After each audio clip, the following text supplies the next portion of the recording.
Okay, I want to tell you, I just want to relate all the values that we found across America, just so that everybody is aware. And this was based on, this tour 8 years ago was based on visiting 9 communities and asking 2 questions. What are the values that connect us as Americans, and what do Americans stand for? And we found that whether we were in Little Rock, Arkansas, or in Cleveland, Ohio, or Los Angeles, or New York City, actually interviewing the naked cowgirl in Times Square, and talking to her about her values. Her values were not a whole lot different than the most conservative evangelical person we interviewed outside of a church in Little Rock, Arkansas.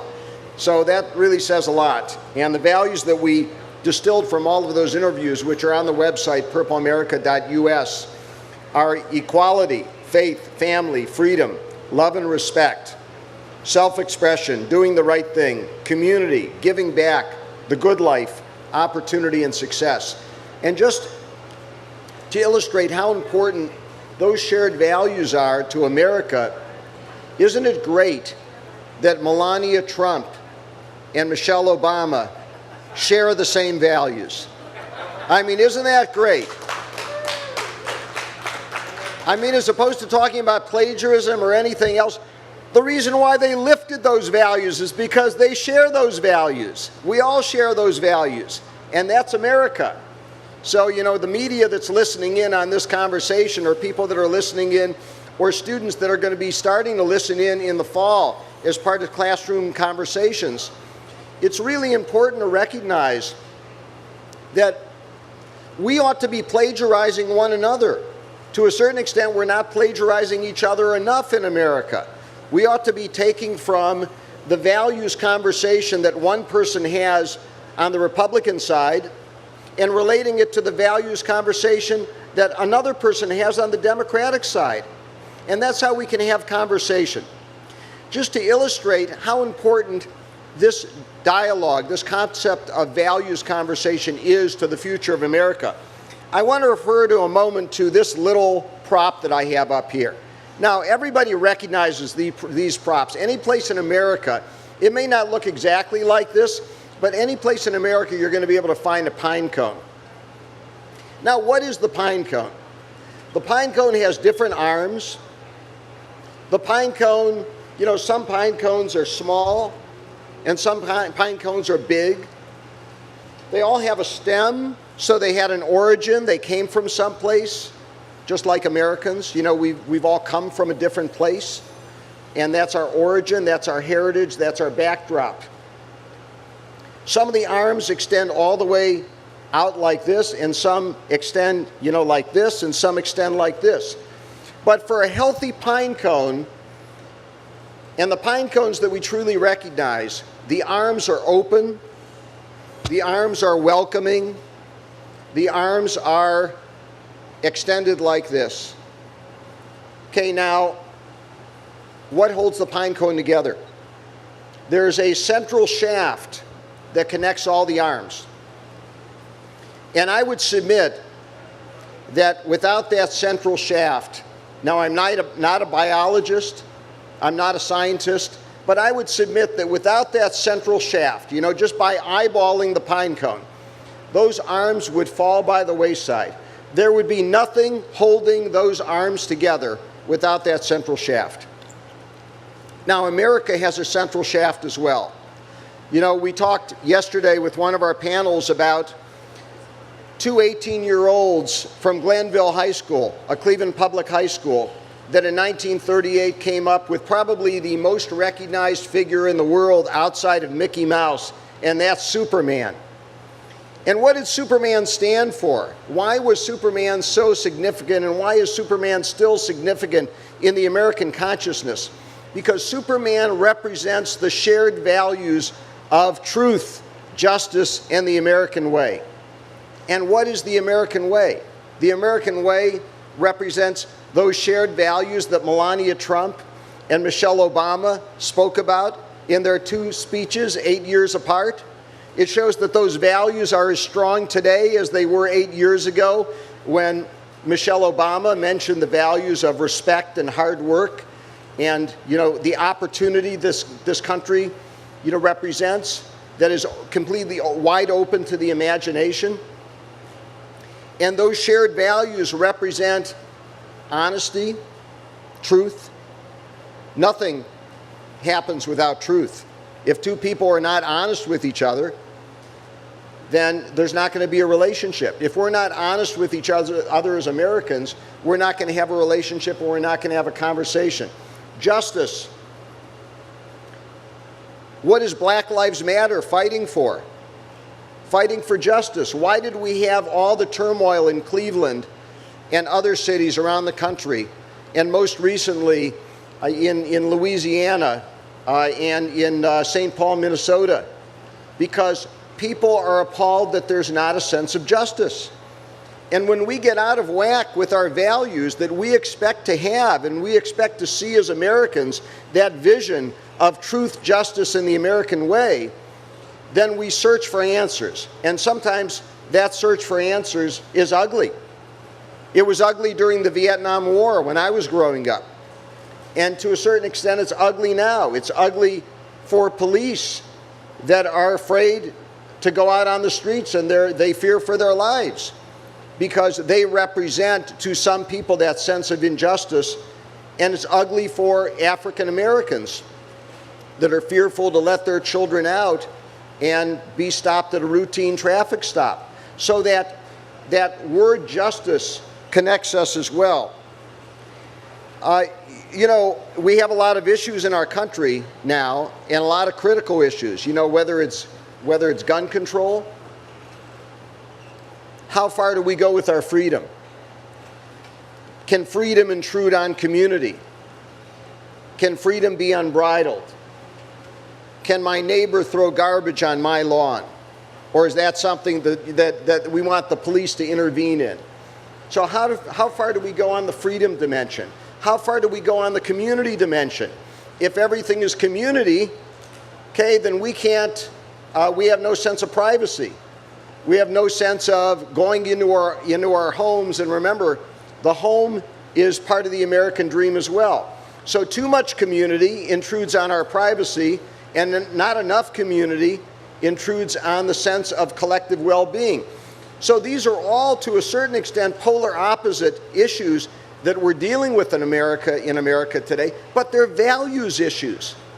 You know, the person that raises the Second Amendment and says, I own a gun, I'm into free carry. You know, we have an open carry law in the state of Ohio. There were people on the streets right by the convention carrying guns, right along with law enforcement officers carrying guns, but ordinary people carrying guns.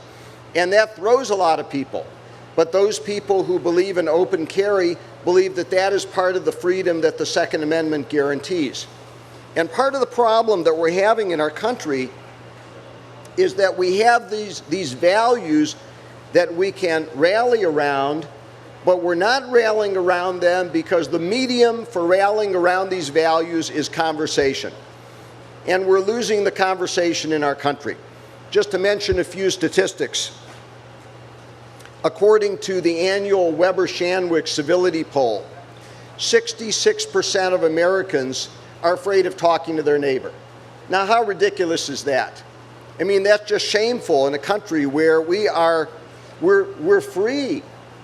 We're supposed to be talking to each other. You know, we're not restricted. You know, there's not a barrier between a woman going and knocking on her male neighbor's door and saying, hey, you know, I'm just coming over to welcome you to the neighborhood and here's a plate of cookies. You know, we can do that in our country. There are countries where we can't do that. So we have that freedom, but we're not engaging one another. However, the bright side is that the Pew Trust and other surveys show that despite the fact that there is tremendous political polarization, despite the fact that 70% of Americans in a recent NBC poll said that they believe that America is going in the wrong direction, and that the racial issue is an issue that is rearing its head and can't be resolved. Race relations cannot be resolved in our country. But The Pew Trust and other surveys show that Americans are overwhelmingly united on values. That when you mention values, when you mention core values, whether you're on the left or the right, Americans believe in freedom, Americans believe in responsibility, Americans believe in hard work, Americans believe in opportunity, Americans believe in giving back, Americans believe in community, and so on and so on and so on. So our theory within Purple America, and we did this last year around the police and community issue, is that we can have conversation around these shared values. And we have done this with our Project Love programming for 22 years. We will take an entire grade level of students in a public high school. And they're diverse students. Some of them like each other, some of them don't like each other, some are up here on the socioeconomic bracket and some are down here. Some are getting free lunches at school and some are bringing lavish lunches at school. But you get them into a room and you set the ground rules that we're going to have an open conversation. And invariably, they start talking about their values. They start talking about right and wrong. They start talking about what kind of high school community do they want to have. They start talking about how do they want to develop projects that make the community better, and on and on and on. And we're not having this conversation in America. Last year, we sponsored a civility summit that represented 52 organizations in Cleveland and had 150 some individuals come together with the Boys and Girls Club and other organizations to define our core values. And Cleveland determined that education is a core value and that education has to start at home. Cleveland determined that love is a core value. Cleveland determined that community is a core value. And we had a conversation, despite the tension that occurred with the police and the African American community last year. The police prosecutor participated in that conversation. The U.S. attorney participated in that conversation. The head of the police union and police officers participated in that conversation. And these were individuals that were not necessarily talking to one another prior to just asking the open question, okay, who are we and what do we stand for? What are the values that connect us in our community? What values do we believe are important? And the conversation just happened. Now, I believe, and others in Cleveland believe, that because we had that conversation, and because church groups sponsored conversation, because the business community sponsored conversation, because the foundation community sponsored conversation, because the law enforcement community sponsored conversation, and because we all came to multiple events and we listened. We let the African American community vent. We had, at many of the meetings, we had Tanisha Anderson and Tamir Rice's relatives at the meeting. And these individuals were yelling at the police officers at the meeting. But we didn't let it get out of hand because we all knew that we were there to have a conversation. So we placed that value in our mind that we were there to have a conversation. And you know, despite all of the issues last year, Cleveland did not burn. Baltimore did. Ferguson did. And I believe it's because we invested in one another, not monetarily, but we invested humanly. We decided to have a conversation with another human being because we recognized that this is our community. Our community represents our shared value. If we're going to make it work, we're going to talk to one another, and we did make it work. Now, Cleveland is far from everything being resolved. We're still a work in progress, but we're still talking to one another. And we have a wonderful institution, the City Club, that sponsors every Friday. For the past 100-some years, they've sponsored a community dialogue around a specific issue. And we have many other organizations, churches, synagogues, etc., that sponsor dialogue just between ordinary people. We have to get back to that in America. If you look at the symbolism of this purple tent, why purple? Because purple is a blend of the red and the blue. When you blend red and blue, you get purple. So this represents our common ground. And if you look at the history and heritage of America, we always had our conversations under a tent.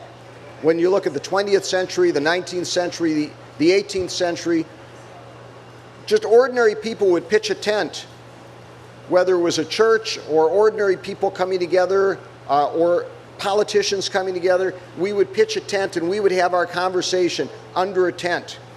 Now the political parties refer to themselves today as, we want to invite people in our big tent. And neither one has a big tent. They might have independent agendas, but neither political party has a big tent, because neither political party is saying to America, let's have an open dialogue. Part of the thing about open dialogue is that open dialogue cuts through agendas. So we can have an agenda-based system, and politics today is based on an agenda-based system. We're creating a party platform in the Republican Party, a party platform in the Democratic Party, and we want to push the party platform. Well, you know what? Dialogue doesn't occur from pushing the party platform unless you're having dialogue with people who completely agree with you. And that is alienating, depending on which side you're on, that's alienating 50% of America, roughly, if you don't have an open dialogue. So we encourage the political parties to take from the imagery of the purple tent and to have an open dialogue, sponsor an open dialogue. Maybe you'll bring more people into your party if you have an open dialogue about significant issues and you talk about the issues through the lens of our values. Now, what would our country, our community, our states, our politics look like if we had open conversation? I believe that we would have Melania Trump and Michelle Obama coming together under a big tent and talking about significant issues that currently are not dealt with in our country. And if we had that kind of dialogue and that kind of role modeling, we would set an example for the next generation of millennials and Generation Zers and whatever other generation is emerging about how we talk to one another, because part of the problem with technology is that people are texting each other more, people are emailing each other more, people are always on social media. That doesn't necessarily represent having a conversation. That could represent venting.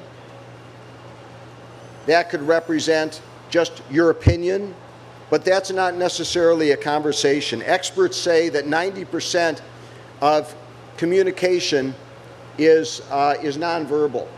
So, you know, you're losing that ability of eyeballing another human being and talking to them. I think that, you know, the media and our current political leadership on both sides are representing that the country is extremely divided. I don't believe that we're divided. I believe that all of us are looking for a vision of America that we can buy into. And that represents a vision that is in sync with our values. So if the vision of America, as America is emerging, is out of sync with what we believe America ought to be, then conflict occurs. And one task that we all have individually, and we have as our political parties, and we have as citizens, is to open up the dialogue so that we're asking the question, who are we and what do we stand for as America? How do we align ourselves with the shared values of simply the shared values that Melania Trump and Michelle Obama have mentioned, of opportunity, of respect?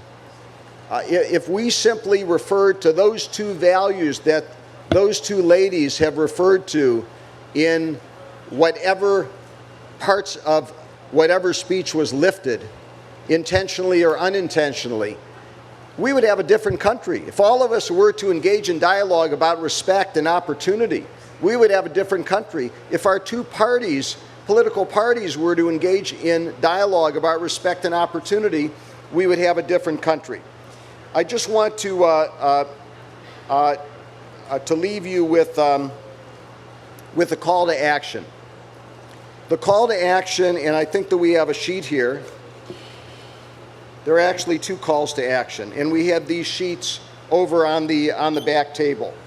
One is, I stand for civility. Just make the simple statement, I stand for civility. You can download these posters. You can take these posters today. Those who are watching the live streaming, or those who are engaging in classroom discussions in the fall, students can download these posters, put them in your window, post them in your place of business. Because one thing that is happening is our culture is shifting into a negative culture where we don't believe in the possibility of civility anymore. So we need to turn around our neighbor. We need to turn around our co-workers. We need to turn around our politicians and our leaders in believing in civility. And if we all believe in civility, you know, it's kind of like Tinkerbell and Peter Pan. You know, when they said, I believe, I believe, I believe, Tinkerbell was able to fly. And when they didn't believe anymore, Tinkerbell fell to the ground. I think that really represents America. That's one call to action. The second call to action is actually have a civil dialogue. You can download these sheets on how do you promote civil dialogue in America. How do you actually have a conversation? And actually reach out to another person and have a conversation. Before I introduce the panel, I want to come back to the pine cone. Now, you saw the pine cone as represented here. Okay, beautiful arms extended. Okay, connected by a shaft that represents core values. Now, what happens to the pine cone, and this is the pine cone, this little pine cone here, same thing, beautiful arms extended, connected by a shaft that represents core values. What happens if you put the pine cone in water for a half hour or more? Now, I did this just before I started, and I want to show you what happens. The pine cone closes up. And that's what's happening in America today.